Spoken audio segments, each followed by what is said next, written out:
We're about to do the biggest test we've ever done. Many players around the world all playing at the same time. Incredibly nerve-wracking, exciting for us, but how can we make the best version of Exoborne?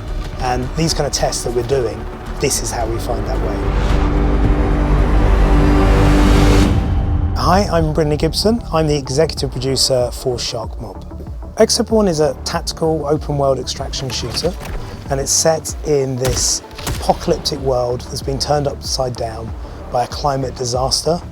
And it's a world that's recognisable to you. It's set in America in a kind of made-up place called Colton County, but it's recognisable, but it's changed. It sort of confounds your expectations. Imagine like someone's picked up the world, turned it upside down and just dumped it on the floor. Exoborne has changed a lot as a game through the development process. We always had extraction as a key part. We always had extraordinary abilities, great movement in the game. But say something like the exo-rigs is something that really came from the development process. We had this destroyed world, so then we realised, well, we need a way to be able to move around in this kind of crazy place with loads of verticality and interesting obstacles. And that was sort of the natural evolution, was to give the players these extraordinary powers that are really fun, both for combat but also for movement too. So we're now at a point with the game where we can actually have real people play the game, and we listen to their feedback. So sometimes when you're testing the game with different real players, you learn things that you're not necessarily happy about, but they are true.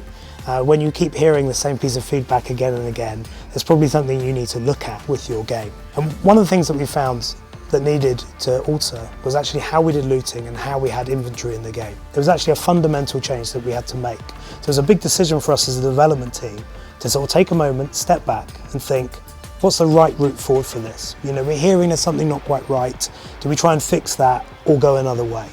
And ultimately, we actually decided to completely change how we do looting, how we do inventory management in the game. And that's a long process, it's tough to do, it's hard for the developers, but we're really happy with now where we've got to with it. And we think it was absolutely the right decision to make that kind of change based on the feedback we were getting from users. So with the big test that is coming up right now in February, we have almost a complete feature set there. This is where we can really put the finishing touches into how we're going to make the game and then release it into the world. There can be surprises.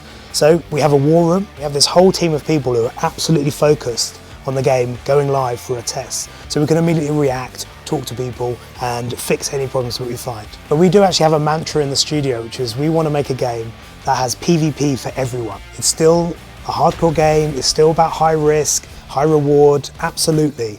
But we want to smooth off some of the rough edges and find other ways that we can help players move forward the game. So we have structure in our game. You know, if you're not sure what to do, you can just follow what the game's instructing you with missions and objectives to go after. We have a story, we have a narrative that you can follow. Even if you fail in a session, you might have also achieved these out of session achievements, and that can give you extra rewards and bonuses. So in this way, we're finding ways to keep people playing the game. So although in a session, in the short term, you can lose everything, in the long term, you're always going to be progressing and moving forward in the game.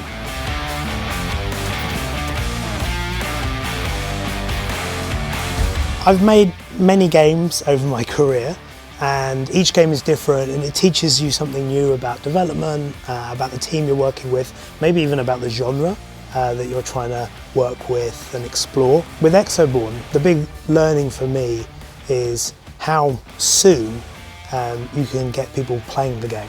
It's been a real benefit for us to have real players come in. And in the past, you could take a game all the way almost to release before anyone else saw it. And now we can have people play very early on, even quite rough prototypes, to kind of understand what's an interesting direction to explore.